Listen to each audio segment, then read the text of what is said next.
Algo que me diferencia fundamental con este perro y este gomero es que yo sé que me voy a morir. Y lamentablemente los seres humanos venimos con un montón de privilegios a este mundo porque razonamos, podemos llegar a la luna, inventar la brújula, la rueda, el fuego, la televisión, internet. Ellos no.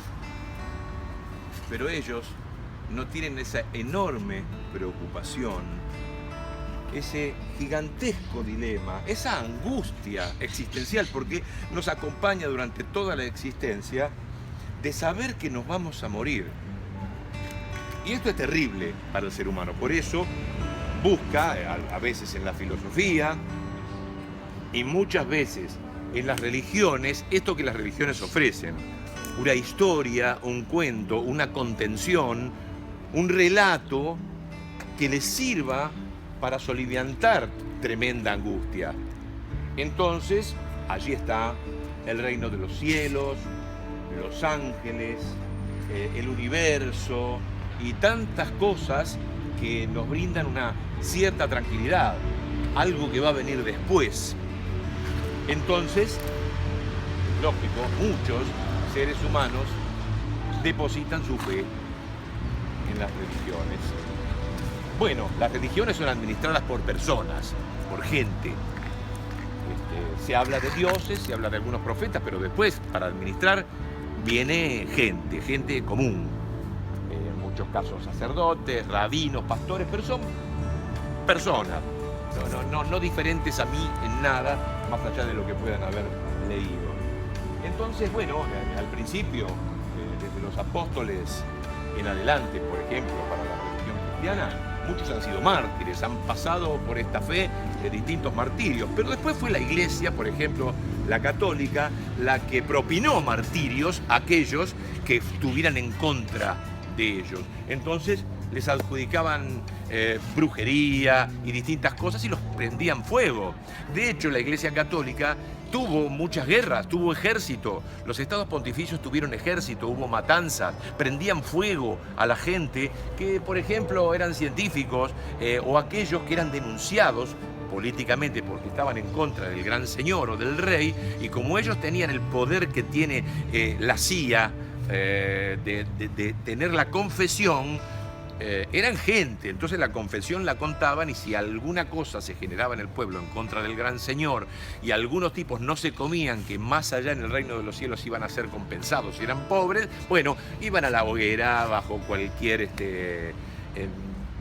letra escarlata que le pusieran. Es brujo, es conspirador y qué sé yo. Así que hemos tenido muchas personas que han administrado muy mal la Iglesia durante 1500 años, en donde no hubo historia. Parece que después de los egipcios y los romanos no sucedió nada en el mundo hasta el descubrimiento de América. Bueno, ahí está.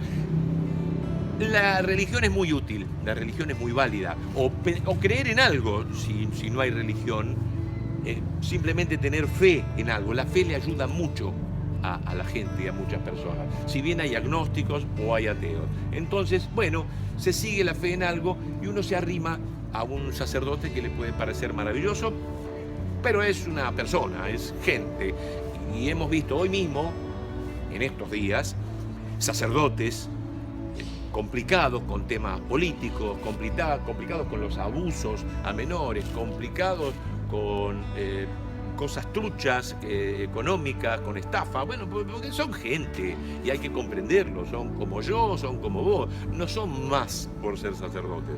Hay algo que cobró, gracias a los adelantos de la ciencia,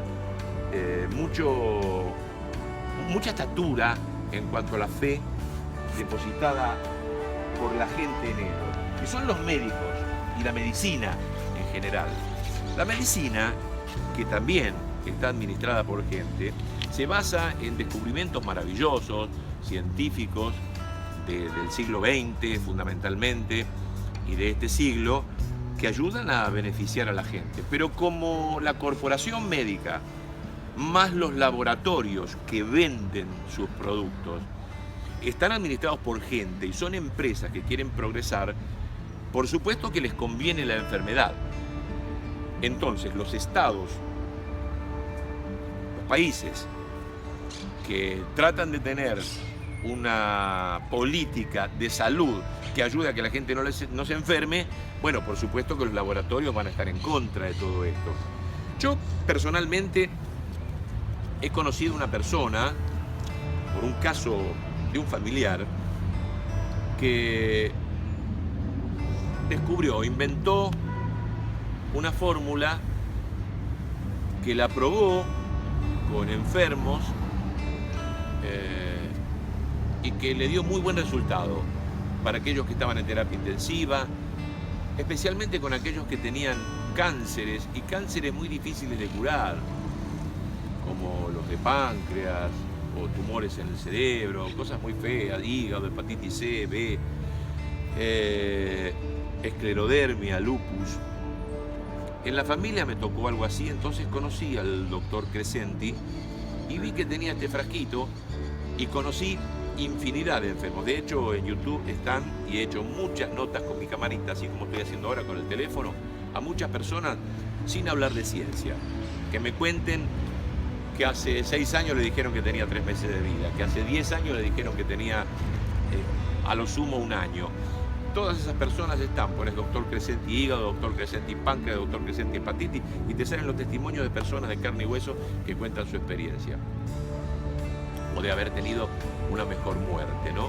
Algunos familiares cuentan que cuando ya no había más nada que hacer conocieron a Crescenti y tuvieron, bueno, de todas maneras, una mejor muerte. Bueno, quiero decir que la medicina está administrada por gente.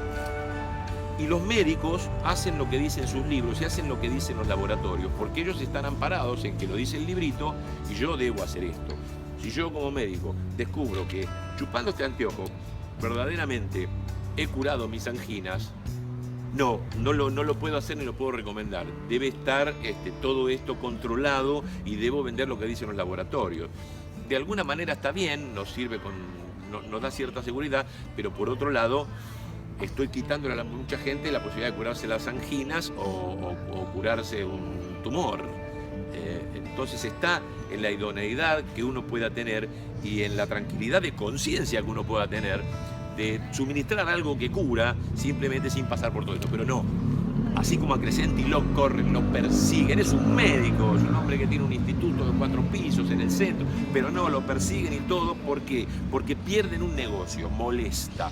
Entonces, esto mismo se relaciona con la fe, porque uno deposita la fe en el médico. ¿Por qué? Y porque tenés una manchita en el pulmón o tenés un pibe en terapia intensiva, estás cagando en las patas y vendés el auto, hipotecás tu casa y vendés las joyas de la abuela, haces lo que sea para salir de eso. La medicina en muchos casos se aprovecha de esa desesperación tuya, como muchos abogados malos, para dejarte sin casa, sin auto y sin las joyas de la abuela, porque es un caso de necesidad donde no lo pensás. Entonces, como es gente, tenemos que entender que uno puede entonces dudar del médico que te dijo eso, que arrugó la nariz y que te manda a hacer un montón de estudios, que eso genera dinero, y que te da, no sé, quimioterapia, no sé qué trata, que eso genera dinero. Uno tiene que consultar 3, 4 o 5, y no está mal. Y además consultar uno por sí mismo. Y también probar con distintas religiones o distintos sacerdotes, no quedarse con el que está a la vuelta en la parroquia de la vuelta, porque me queda cómodo. ¿Por qué hablo de la fe? Porque aparentemente los periodistas también generan esto.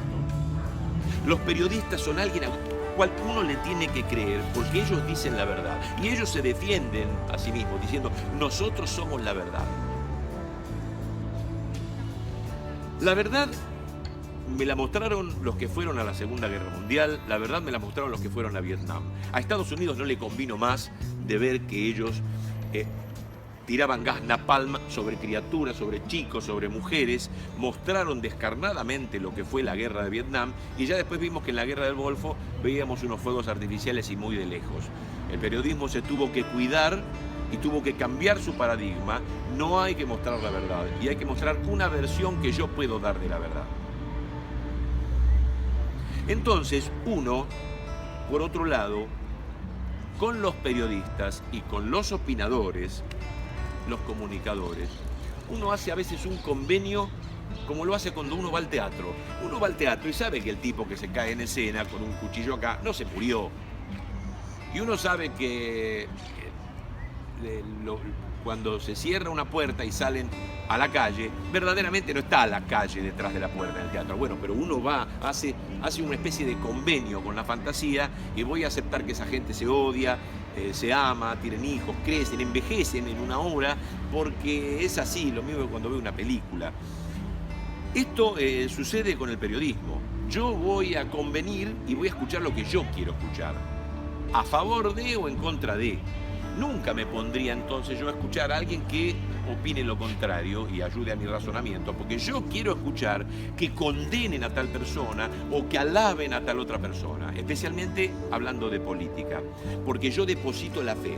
Los periodistas son gente que cobran un sueldo, en algunos casos, y en los casos de personas mucho más conocidas, sueldos abultados que se lo merecen porque ellos influyen en la gente. Entonces, como influyen en la gente, son contratados por empresas que no se dedican a decir la verdad. Son empresas ni cuidan a sus clientes y sus negocios, y estas son las empresas periodísticas.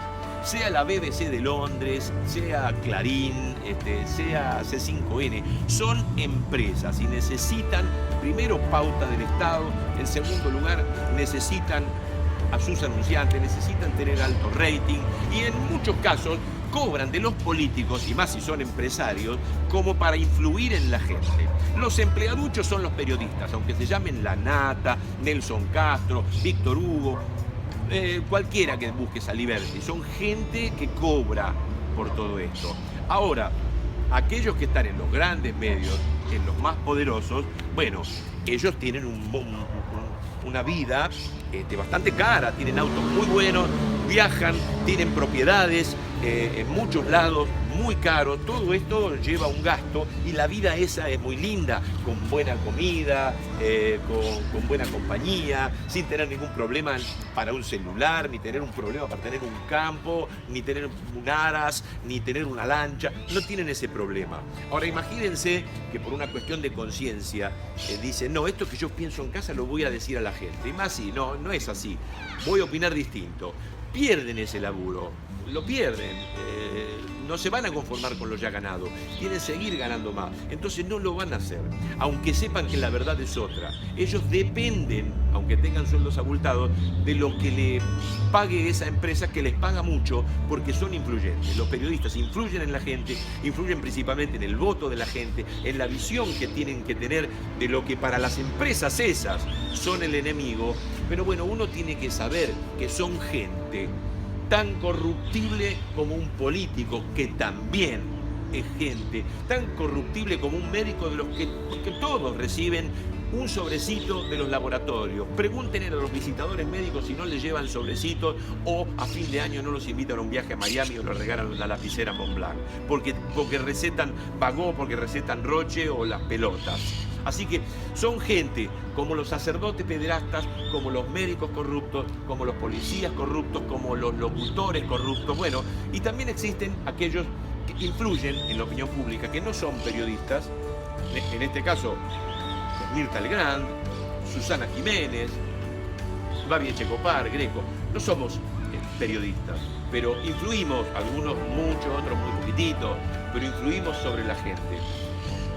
En estos casos te das cuenta que no es por guita, porque no pertenecemos al encadenamiento de aquellos que dependemos de este laburito. No es por guita. En los 4 casos que te mencioné, opinamos lo que sentimos. Susana opina lo que siente, ella piensa así, y Mirta también piensa así, y Babi piensa así, y yo pienso así. Pero así nos tenés que tomar, personas que opinamos. Pero los periodistas dependen de su sueldo, sean chiquititos o sean muy grandes. Y son grandes influidores en la sociedad, y por eso cobran mucho, para que influyan diciendo lo que yo te digo que tenés que decir. La Nata, recordemos, hace 7 años estaba en el Canal 26 criticando a Clarín y diciendo: ustedes que se callaron durante la dictadura no pueden utilizar el término desaparecer para decir que TN va a desaparecer. y ahora trabaja para Clarín. Bueno, pero le va muy bien y cobra muy bien e influyó sobre vos en tu voto. Así que esto es lo que hay que tener en cuenta. Los dejo con un viejo axioma para recuperar a mi perro que se me fue. Un viejo axioma, un viejo chiste que se cuenta sobre el periodismo. Resulta que un periodista no tenía trabajo y va a la redacción de un diario y dice: hola, busco trabajo, señor, ¿usted podría darme un trabajo de periodista? Yo soy muy bueno. Está bien, vamos a probarlo, no tengo muchos lugares, pero vamos a probarlo. A ver, agarre esa computadora y escríbame un artículo. ¿Sobre qué? Sobre Cristo. Perfecto. ¿A favor o en contra? Chau.